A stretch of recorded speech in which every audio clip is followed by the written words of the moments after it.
તો રમેશભાઈ, અત્યારે અમદાવાદના અનેક વિસ્તારોમાં બોપલ છે, કાલુપુર છે, ત્યાં વરસાદના અમી છાંટણા પડ્યા છે અને રથયાત્રાના પાવન દિવસે વરસાદ પડી રહ્યો છે, તો એના વિશે આપ શું કહેશો? જગન્નાથસ્ય દર્શનમ પુણ્યમ સર્વપાપ વિનાશનમ ચિંતા શોક પ્રશમનમ આયુર્વેદનમ પરમ શિવમ.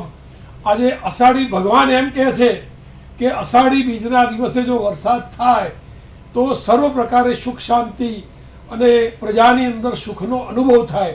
અને ભગવાન પોતે જ્યારે બહાર નીકળ્યા હોય ત્યારે વરસાદને તો આવવું જ પડે એમ આપણે ચોક્કસ શ્રદ્ધા રાખીને કહી શકીએ. અને પછી અલનીનો હોય કે જલનીનો હોય, પણ ભગવાનની જ્યારે કૃપા થાય ત્યારે બધા નીનો ગાયબ થઈ જાય.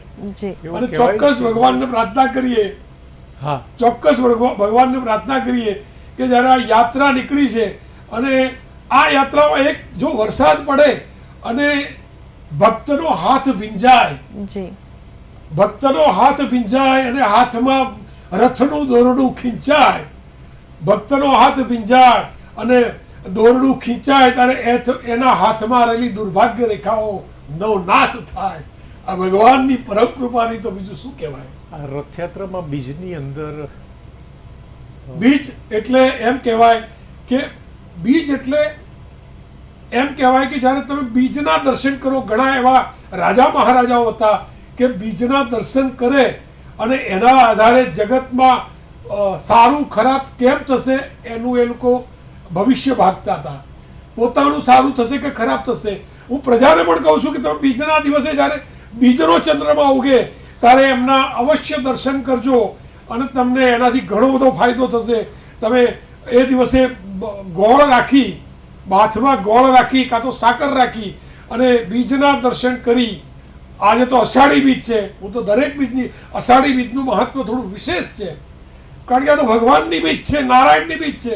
તમારા આ જન્મમાં આવતા દુઃખો દૂર કરવા હોય તો આનો મહિમા અપરંપાર છે. જો તમારું ભાગ્ય છે તો જ તમને ચંદ્રના દર્શન થશે, નહીં હોય તો નહીં થાય. તો એના માટે તમારે તપવું પડશે, ઉપર ધાબામાં વરસતા વરસાદમાં પલળવું પડશે, તપ કરવું પડશે, ત્યાગ કરવો પડશે. ત્યારે તમને જો એ દર્શન થઈ જાય તો સમજવાનું કે તમારા આખું વર્ષ તમારા ભાગ્યમાં સુખાકારીની વૃદ્ધિ થશે. જય જગન્નાથ. જય જગન્નાથ. અષાઢી બીજમાં કચ્છની અંદર બહુ મહત્વ છે. 9 વર્ષ. હા, ત્યાં આગળ કચ્છની અંદર અષાઢી બીજમાં એ લોકો 9 વર્ષ મનાવે છે. અને બીજની તિથિના જે દેવ છે બ્રહ્માજી છે, કારણ કે બીજની તિથિ છે એના દેવ બ્રહ્માજી છે. અને આજનું જે નક્ષત્ર છે એ આશ્લેષા નક્ષત્ર છે.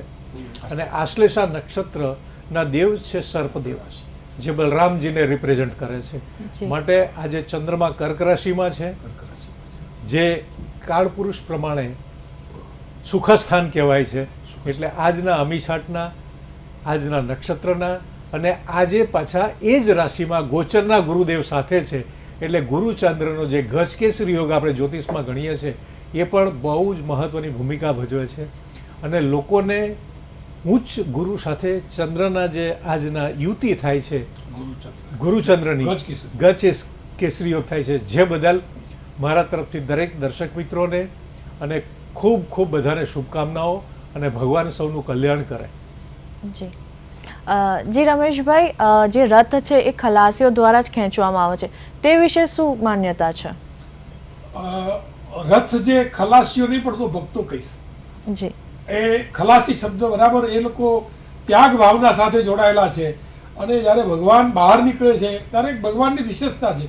જ્યારે ભગવાનની સેવામાં કોઈ ઉચ્ચ નથી, કોઈ નીચ નથી. ભગવાન કે મારા દર્શન માટે બધા જ સમાન છે, બધા જ જાતકો સમાન છે, વ્યક્તિઓ સમાન છે, નાગરિકો સમાન છે. જ્યારે ભગવાન એટલા માટે ત્યાં રાજા એમ કહેવાય છે, જ્યારે આ એની જે પહિંદ વિધિ કરવામાં આવે છે, જેને સોનાની સાવરણીથી ત્યાં સાફ કરવામાં આવે છે. આમ જોવા જોઈએ તો એમ કે જે નીચે જે સ્વચ્છતા રાખવાનું જે કામ કરતા હોય છે એ માણસો મોટા માણસો નથી કરતા. મોટા માણસો મતલબ કે હાયર એજ્યુકેશન વાળા. તો ભગવાન એમ કહે છે કે ભાઈ મારી સેવા રાજા હોય તો પણ મારા માટે સરખો છે અને નાનો સ્વચ્છતા કરનાર સેવક પણ મારા માટે સરખો છે. આમાં કોઈ મારા માટે ભેદભાવ નથી. ભગવાન આ એના માટે સૂચન કરે છે કે ભાઈ નાના મોટાનો ભેદભાવ નહીં રાખો, સમાન રાખો, બધાને સમદ્રષ્ટિએ જુઓ. કારણ કે હું તો નારાયણ છું, હું તો ગરીબોના હૃદયમાં વસેલો છું. એટલે માટે તમને જો ભગવાને ખૂબ સમૃદ્ધિ આપી હોય તો તમે ગરીબોની સેવા કરો. એટલા માટે જ આજે મગનો પ્રસાદ, કાકડીનો પ્રસાદ, જાંબુનો પ્રસાદ, કેટલા લોકો કોઈ પણ નાત જાતના ભેદભાવ વગર આમ, અરે તમે અંદર હાથ નાખો તમને કોઈ બોલશે નહીં. અરે કોણ વેચનાર છે ને કોણ લેનાર છે એ જ કોઈને ખબર નથી. આ સમાનતાનું પ્રતીક મોટું નહીં તો બીજું શું છે? આમાં કોઈ જ્ઞાતિનો ભેદભાવ નથી. નાનામાં નાનો માણસ જે એક ઝૂંપડીમાં રહેનારો માણસ એ સરખો, અને મોટા મહાલેમાં રહેનારો માણસ પણ સરખો, રાજા એ સરખો, નોકર પણ સરખો, ચાકર પણ સરખો, સેવક પણ સરખો. આ બધાય ભગવાનની નજરમાં સરખા છે.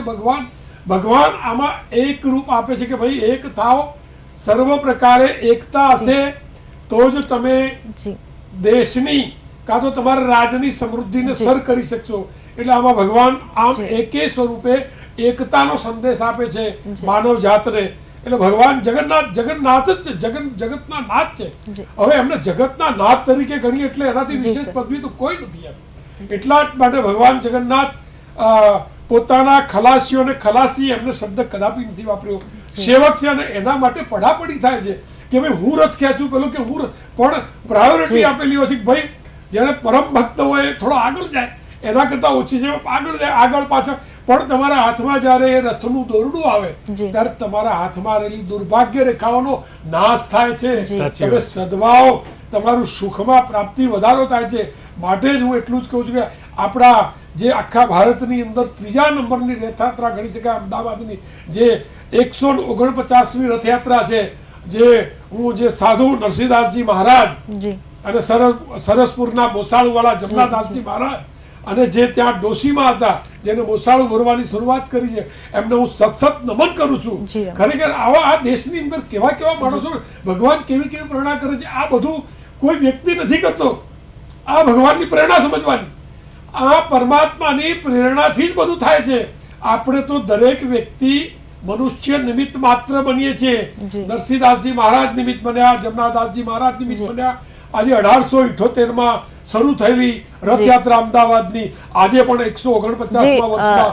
રમેશભાઈ જી સાચી વાત છે તમારી. આ સાથે અત્યારે નિખિલ ભટ્ટ અમારા સંવાદદાતા રથયાત્રામાં લાઈવ જોડાઈ ગયા છે. જી નિખિલ, સરસપુરથી હાલ રથયાત્રા ક્યાં પહોંચી છે અને શું છે ત્યાંનો માહોલ? ચોક્કસથી જો વાત કરવામાં આવે તો પ્રથમ તો અમે દ્રશ્યમાં આપણે પ્રથમ બતાવવાનો પ્રયત્ન કરીશું. જે આ જે અલગ અલગ જે અખાડાઓ છે તે હાલ અહીંયા જે પસાર થઈ રહ્યા છે. આ પ્રેમ દરવાજો છે. પ્રેમ દરવાજાથી દરિયાપુર થઈ, સાપુર થઈ અને આગળ નીકળશે ત્યારે ભગવાન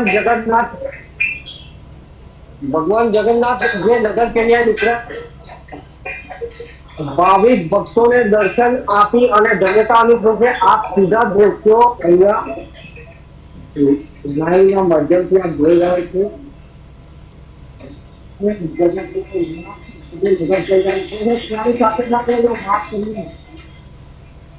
તો અહીંયા અમિત સાંકળા પણ હમણાં થોડા સમય પહેલા થયા હતા. આપણે આ દ્રશ્ય અમે બતાવી રહ્યા છે.